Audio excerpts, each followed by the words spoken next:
Assalamu alaikum wa rahmatullahi wa barakatuhu. Ndugu zangu wa Islam, ni tarehe 4 ya mwezi wa 7. Unabakia nyumbani unafanya nini?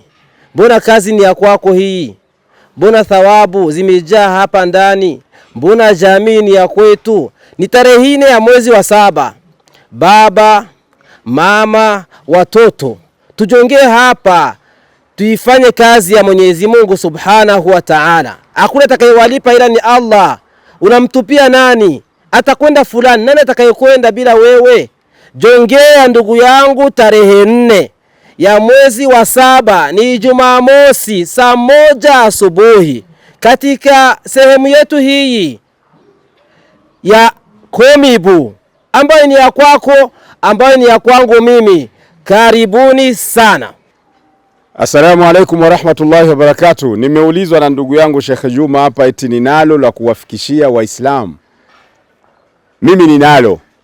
Ni kuwa tariki 4 mwezi wa 7 itakuwa Jumamosi ijayo mwaka wa 2026. Hapa kwenye uwanja wa Komibu ipo shughuli kubwa ambayo natakiwa nguvu zenu Waislamu. Kama gisi tunavyokushukuruni, kama kuna kile ambacho kimeshafanyika hapa, ujenzi kuanzia mwanzo hadi sasa tumefika pazuri, ni nguvu zenu Waislamu, muda wenu na mali zenu pia mlichangia kwa kutosha. Lakini pia tunapenda kushukuruni sana, na tukikuombeni kwa mara nyingine, Jumamosi hiyo ijayo ya tariki 4 kutakuwa harambee kubwa sana hapa, sawa na shughuli ambayo inaendelea kufanyika hapa. Kutakuwa kazi kubwa na vifaa, alhamdulillah, yashukuriwe Mwenyezi Mungu, tayari vifaa viko vya kuweza kufanya kazi hiyo. Kwa hiyo kinachohitajika ni uwepo wenu, nguvu zenu za kimwili na nguvu zenu tu za kufika na fikra zenu.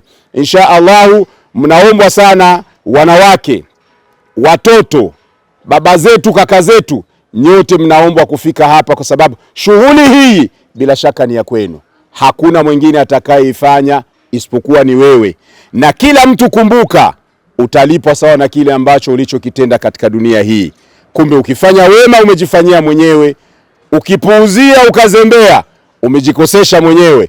Hili ni jengo lako ambalo linataraji nguvu yako. Hivyo insha Allah tunakuomba sana tujumuike pamoja ili kazi ya Mwenyezi Mungu iendelee kwenda mbele. Wasalamu alaikum wa rahmatullahi wa barakatuh.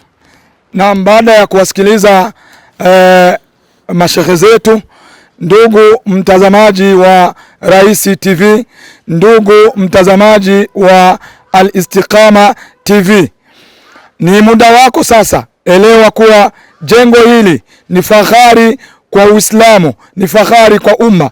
Ni jengo lako, ni jengo langu, ni jengo lake. Kila Muislamu ataulizwa na Allah Subhanahu wa Ta'ala, ndiye mlipaji. Nimefikisha, na wewe mfikishie mwenzako, asionekani amekosekana yeyote tarehe hiyo ya tarehe 4 mwezi wa 7 2026. Itakuwa ni saa 1, itakuwa ni Jumamosi. Mungu akubarikini, Mungu awape kheri na maisha mema. Allah aituinue Komibu na wainue viongozi na awape ujasiri wa kutumikia Uislamu, na atupe sisi wote yale mazuri ambayo Allah Subhanahu wa Ta'ala amemwaahidi mtume wake na akawaahidi maswahaba zake na akawaahidi waumini. Allah ibariki nchi yetu. Allah ibariki nchi yetu. Allah wabariki viongozi wetu. Ni ndugu yako Ustazi Juma Bobo, maasalama.